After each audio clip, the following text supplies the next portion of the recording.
No one talks about this part. Not the loss itself, not the numbers, not the screenshots, but the quiet after. The part where nothing is exploding anymore. No crisis alerts, no breaking news. Just you. And what's left? Losing money doesn't feel dramatic forever.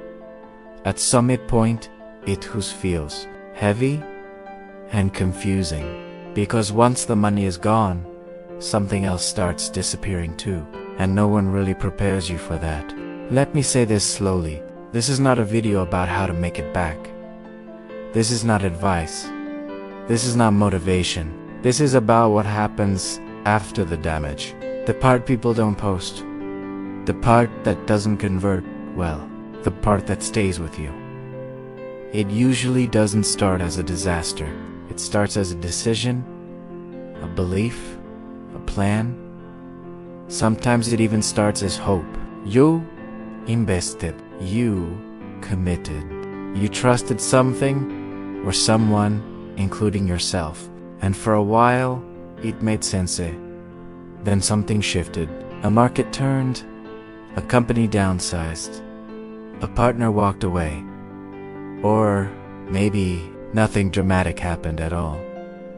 Things just stopped working. Bills kept coming. Income didn't. You told yourself it was temporary. Everyone does. I'll figure it out. I just need time. It's not that bad. Until it is. The moment is rarely cinematic. No slow motion collapse. No dramatic soundtrack. Just an email. A call. A conversation that ends too quickly. Or a number on a screen that suddenly feels very real. That's the moment you lose money. But that's not the moment you feel it. Loss has a delay. At first, you're busy surviving, moving things around, selling small stuff, cutting subscriptions. You're problem solving. You're still functional. People think you're okay. You think you're okay. But then, time passes and the adrenaline fades. That's when the real weight shows up.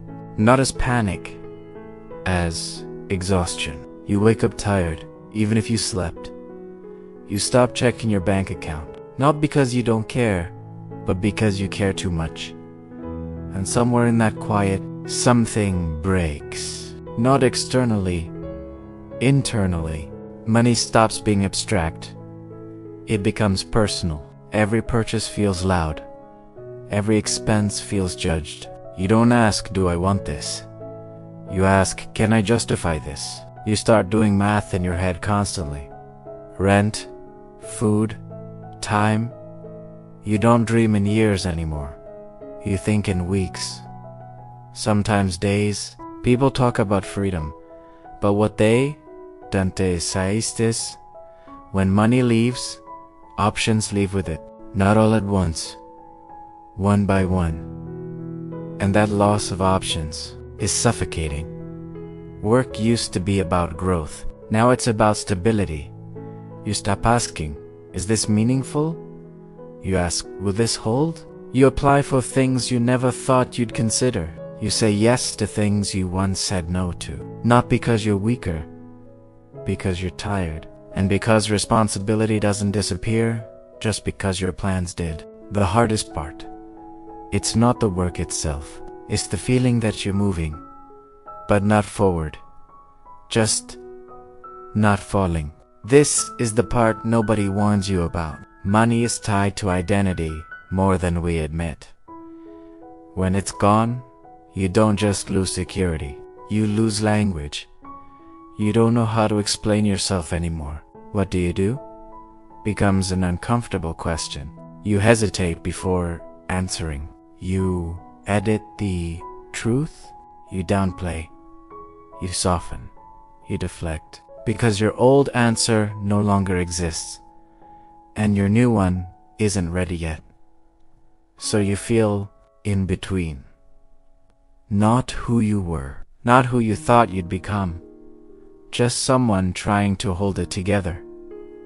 There's guilt. Not dramatic guilt. Quiet guilt.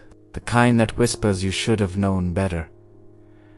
There's shame, not because others are judging you, but because you are. There's anger, too, at systems, at people, at yourself. But anger gets tired quickly.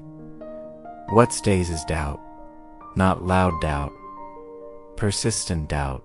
You start questioning decisions you once trusted, not just financial ones, life ones, and that's when losing money stops being about money. It becomes existential. You talk less, not because you have nothing to say, but because explaining takes energy, and you're already low. You avoid certain conversations. You avoid certain people, not out of bitterness, out of protection. Because comparison hurts more now. Someone else's success feels louder, more invasive, even when you're happy for them. You feel behind, not in a race, but in life. And no one teaches you how to sit with that. Here's the truth, most people skip. There is no clean reset. No moment where everything clicks. No sudden clarity. What comes after losing money is not inspiration. It's emptiness. A strange kind of neutrality. You're no longer in crisis. But you're not okay either. You're just here. And that's uncomfortable. Because now there's nothing to distract you. No urgency. No emergency. Just a question. Who am I now? Rebuilding doesn't feel powerful. It feels repetitive. Small routines, unsexy progress. You measure success differently, not growth. By consistency, by souling up, by not making things worse. You stop chasing big wins. Not because you gave up, but because you learned what volatility costs. You become cautious. Some call that fear, but it's actually memory. You don't trust systems easily anymore. You don't trust promises. You especially don't trust confidence. You listen differently now. You notice gaps. You hear what's not being said. You're less impressed and more careful. That's not pessimism. That's experience. Eventually, slowly, you stop introducing yourself by what you lost. Not because it stopped mattering, but because it stopped defining you. You begin to separate self-worth from outcomes. Not perfectly, but intentionally. You'll learn that stability is a skill, that patience is expensive, and that rebuilding identity takes longer than rebuilding money. Here's the part you won't hear often. Some losses don't make you stronger. They make you different. More reserved, more measured, less certain. You don't bounce back.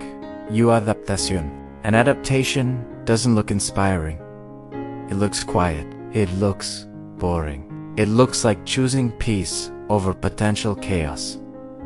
And that's okay. If you're here after losing money, not at the beginning, not at the breakdown, but in the quiet after, you're not behind you. Reprocessing, and that takes time. There's no lesson to extract right now. No meaning to force. Just a reality to live through. And that's enough for today, because surviving the aftermath is already work, and nobody tells you that.